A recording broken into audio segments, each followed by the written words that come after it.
I can't believe it, but I got a Stye, a bump on my eyelid. An eye doctor with a Stye? Are you kidding me? Going to work with a swollen eye is not an option. Everyone's going to laugh at me. What are my patients going to think of me? They'll never trust me again. In this ocean of irony, the waves of embarrassment are overwhelming. You call yourself an ophthalmologist and then you get a Stye? What a loser. A disgrace to all of ophthalmology. Hey, look at me. I'm an ophthalmologist, but I can't even treat my own eyes. How can anyone ever trust you again?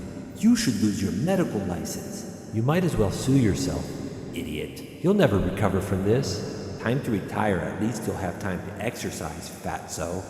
I only have one option. Join me as I try to get rid of my Stye as fast as possible.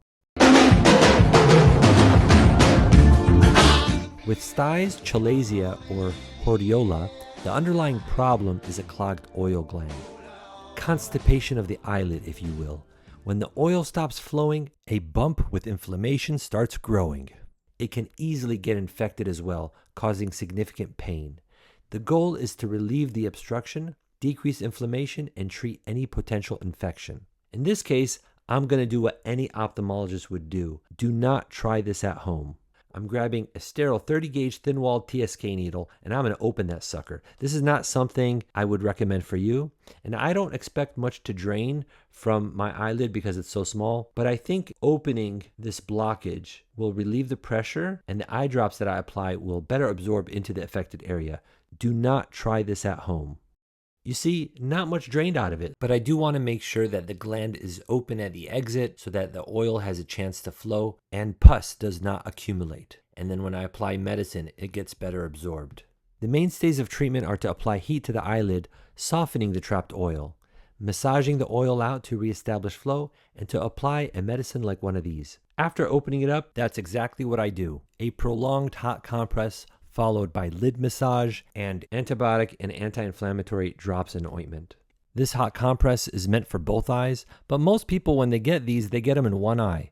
So I just want to cover one eye and then enjoy some relaxing television. A very calming surgical video. I love Deepak Magor. And here's retina rounds. I'm learning so much from this. The most common medicine applied is erythromycin ophthalmic ointment. You can also use a drop or ointment that contains a combination of antibiotics and steroids. If you apply ointment, you don't need to put too much, just a little bit goes a long way. My approach with eye drops is different because it's more dependent on gravity. I want to maintain visualization of what I'm doing, so at the mirror, I tilt my head to the opposite side and I place a drop from the side. That way, I maintain visualization of my eye in the mirror. Unlike ointments, drops don't blur the vision as much. Ointments are best to use at bedtime. And here I am one day after that. And here at 3 days, it looks like I have nothing wrong with my eyelid. If the bump on the eyelid doesn't resolve with medicine or hot compresses, then it can be surgically drained. But I caught mine very early. So if you get a bump on your eye, apply heat and try to get drops or ointment as soon as possible. Don't let it linger. Don't wait to seek help. The sooner you start treatment, the better. When someone has a bump on their eyelid for so long, and I've seen them last months, it damages the glands in the eyelid permanently. My own experience shows me how difficult it is to be compliant with hot compresses, lid massage, and either drops or ointment. And I only had to do it for a few days. But I really needed to treat this as aggressively and as early as possible. And fortunately, it went away very quickly. Thank you so much for watching. I appreciate your attention. I'll catch you on the next one. Peace.